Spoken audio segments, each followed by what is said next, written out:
Hello and welcome to Midwest Viewpoint.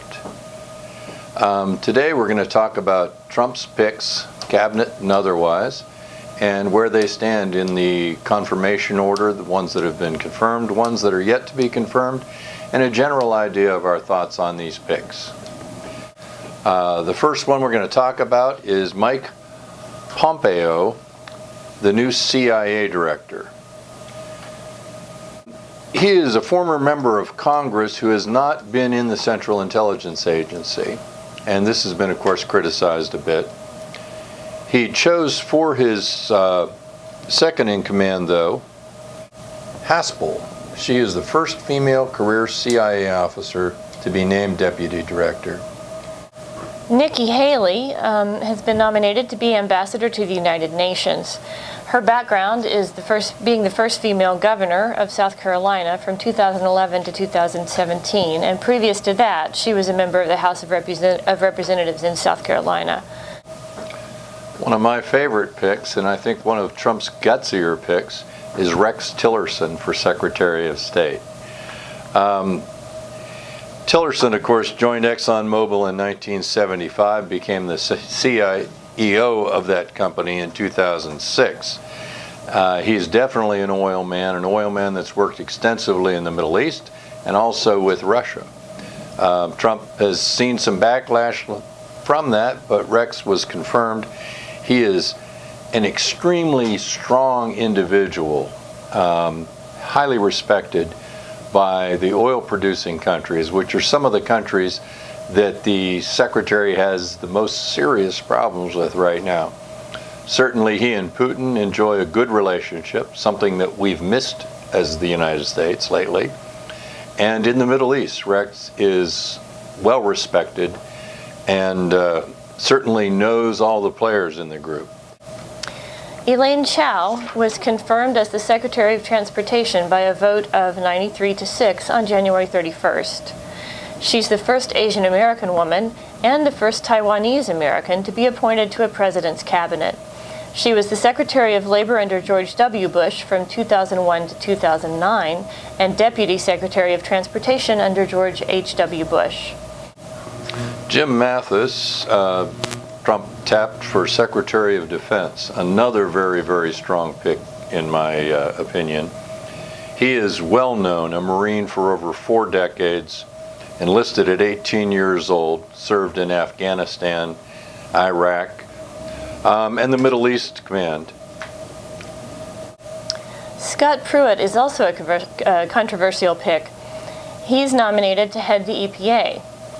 He has previously been the Oklahoma Attorney General and has described himself as the leading advocate against the EPA's activist agenda. He has repeatedly sued the EPA and other agencies over environmental rules and regulations in direct cooperation with fossil fuel companies. He supports Trump's goals of reducing and streamlining regulation. He prefers state regulation over federal and is a skeptic of climate change.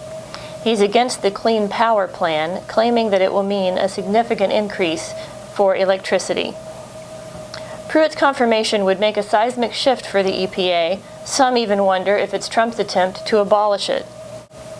Another Marine is John F. Kelly, Secretary of Homeland Security, confirmed January the 20th, a retired Marine Corps general with 45 years experience.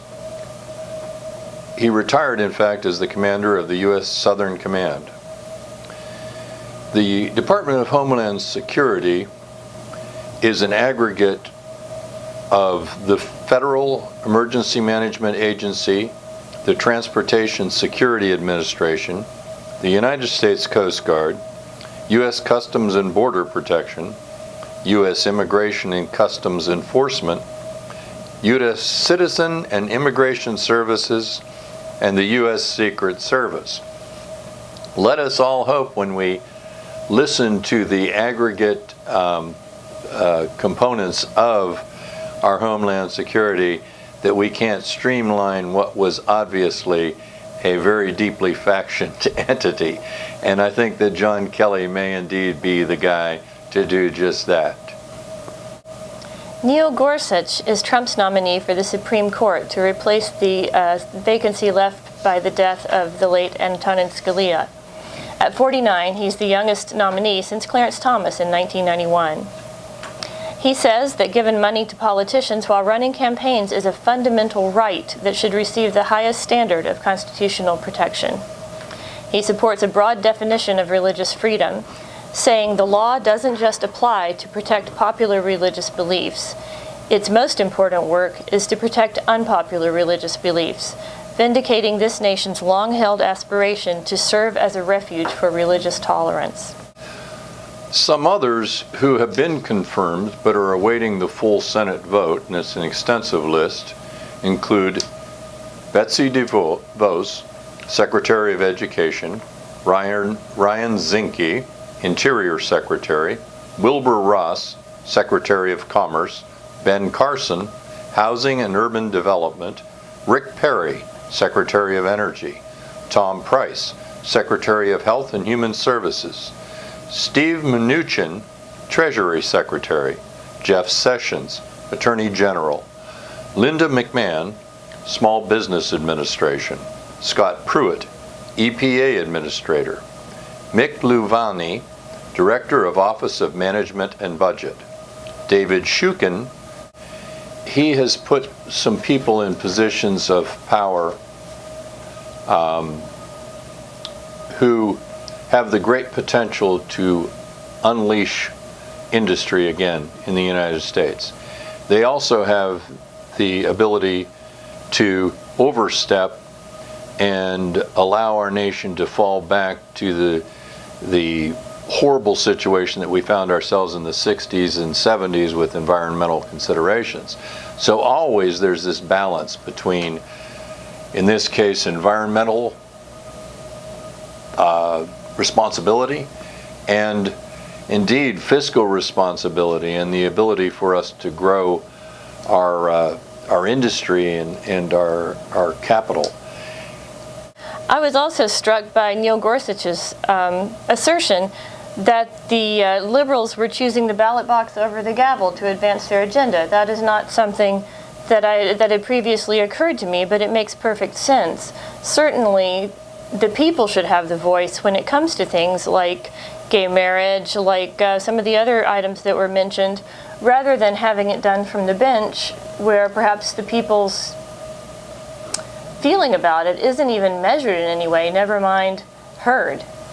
I completely disagree with the concept of the consideration of a Supreme Court nominee by asking that person what his personal feelings are on an issue. For instance, certainly one that's been beaten to death, abortion. The only consideration for Mr. Gorsuch or anyone else who is being considered is not his personal opinions, whether they are the same as yours or completely different than yours. The test is only the law. The test is only the understanding, the consideration, and the application of the constitutional law that the Supreme Court administers. We ground ourselves in our constitutional law. If we abandon that for some ideological, current concept, idea, or feeling, then we lose our foundation as a nation. It's so very important, I think. And you know, whether the guy is an ultra-conservative and he believes in or doesn't believe in certain things, or an ultra-liberal and he believes in or does not believe in certain things, it is the law of the land and the case law subsequent to that that matters in the Supreme Court. And you know, I have to take the man at his word at this point and hope for the best, as I do with all of the Supreme Court, and hope that we can get beyond this. He certainly said the right things when he was introduced by President Trump. The other item that I had to notice in going through these various nominees was the diversity. Elaine Chao was born in Taiwan. She's the first Asian American woman and the first Taiwanese to be appointed to a president's cabinet. And Nikki Haley, in all of our talk these days about various religions, was raised as a Sikh and converted to Methodist, which is her husband's religion, after they were married. I know. For a an accused misogynist. I see a huge number of women on the list in positions that literally will change the world. I see a diverse crowd, and I truly believe, and I hope, but I truly believe that President Trump applied what is absolute honor, in that I don't think he sees religion, I don't think he sees color of one's skin, and I don't think that he sees sex as a guiding point. I think that so much of this has been levied against him in an effort to dissuade people from voting for him, in a coordinated effort, that some have actually begun to believe it to be true. Words are words, and they can be used as weapons. But the actions of a man tell you who he is. He honestly is picking the best pick regardless. And the result of that is always what we're seeing right here with these picks.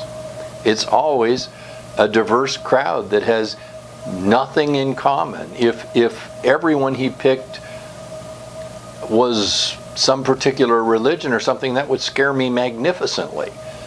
But that's not what we're seeing at all. He's picking people who are the best at what they do. And gosh, it's about time. I think that a horrible thing was going on before, and that we might just be fixing it now, finally. Have anything else to add? Nope, that's it. I thank you very, very much for watching. And please keep an eye out for more of these. Have a great day. Thank you.